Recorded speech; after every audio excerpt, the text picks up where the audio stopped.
Hello and hi friends. ಇವತ್ತು ನಾವು ನುಡಿ ಯಾವ ಥರ ಇನ್ಸ್ಟಾಲ್ ಮಾಡೋದಂತ ನೋಡಬೇಕು. ನಾನು ನಿಮಗೆ ತೋರಿಸ್ತೀನಿ. ಸೊ ಈಗ ನಾನು ಡೌನ್ಲೋಡ್ ಮಾಡೇ ಇದ್ದೆ ನುಡಿ 4.0. ಸೊ ಇದು ಸೆಟಪ್ ನಿಮಗೆ ಗೂಗಲಲ್ಲಿ ಸಿಗುತ್ತೆ. ಡಿಪೆಂಡ್ಸ್ ಆನ್ ನಿಮ್ಮದು ಓ ಎಸ್ ಏನಿರುತ್ತೆ, ಆಪ್ರೇಟಿಂಗ್ ಸಿಸ್ಟಮು ವಿಂಡೋಸ್ 10, ವಿಂಡೋಸ್ 7, 32, 64 ಬಿಟ್. ಸೊ ಅದ್ರ ಮೇಲೆ ಡಿಪೆಂಡ್ ಆಗುತ್ತೆ. ನಿಮಗೆ ಗೂಗಲ್ ಒಳಗೆ ಸಿಕ್ಬಿಡುತ್ತೆ. ಸೊ ನೀವು ಓನ್ಲಿ ಗೂಗಲ್ ಒಳಗೆ ಇಷ್ಟೇ ಟೈಪ್ ಮಾಡಬೇಕು, ನುಡಿ 4.0 ಡೌನ್ಲೋಡ್ ಫಾರ್ ನಿಮ್ಮದು ಯಾವ ವಾಯ್ಸ್ ಇರುತ್ತೆ ಅದ್ರ ಮೇಲೆ ಡಿಪೆಂಡು. ಸೊ ಇಷ್ಟೇ. ಈಗ ಸೆಟಪ್ ಡಬಲ್ ಕ್ಲಿಕ್ ಮಾಡಿದ್ಮೇಲೆ ಸ್ಟಾರ್ಟ್ ಕೊಡಬೇಕು. ಸ್ಟಾರ್ಟ್ ಕೊಟ್ಮೇಲೆ ಇದು ಬರುತ್ತೆ. ಅದು ನಿಮಗೇನು ಕೇಳ್ತಾ ಇದೆ ಅಂದರೆ ಡೆಸ್ಕ್ಟಾಪ್ ಮೇಲೆ ಕ್ರಿಯೇಟ್ ಮಾಡಬೇಕು, ಅದು ಐಕಾನ್ ಅಂತ ಕೇಳ್ತಾ ಇದೆ. ಸೊ ನೀವು ಎಸ್ ಅಂತ ಕೊಡಿ, ಇಲ್ಲಿ ಬಂದುಬಿಡುತ್ತೆ.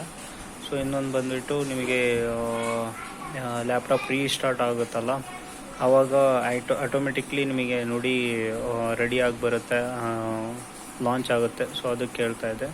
ಸೊ ಇದಕ್ಕೆ ನಿಮಗೆ ಬೇಕಂದರೆ ಎಸ್ ಕೊಡಿ, ಇಲ್ಲಾಂದರೆ ನೋ ಅಂತ ಕೊಡಿ.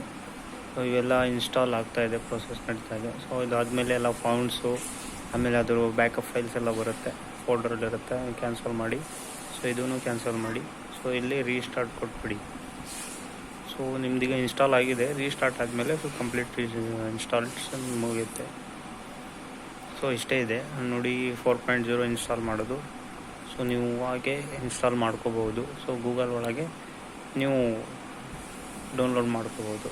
Depends on O S, operating system. ನಿಮ್ಮ ಆಪ್ರೇಟಿಂಗ್ ಸಿಸ್ಟಮ್ ಏನಿದೆ ಅದ್ರ ಮೇಲೆ ಡಿಪೆಂಡ್ ಆಗುತ್ತೆ. ನಮ್ಮ ಚಾನಲನ್ನು ಸಬ್ಸ್ಕ್ರೈಬ್ ಮಾಡಿ. ನಿಮಗೆ ಬೇರೆದೇನು ಇನ್ಸ್ಟಾಲ್ ಮಾಡಬೇಕಂತ ಏನಾರು ಇದ್ದರೆ ನಾವು ಕಮೆಂಟ್ಸಲ್ಲಿ ಮಾಡ್ಬೋದು, ನಾನು ಬನಿಗೆ ತೋರಿಸ್ತೀನಿ. ಸೊ ಚಾನಲಿಗೆ ಸಬ್ಸ್ಕ್ರೈಬ್ ಮಾಡಿ, ಬೆಲ್ ಐಕಾನ್ ಕ್ಲಿಕ್ ಮಾಡಿ. ಧನ್ಯವಾದಗಳು. Thank you.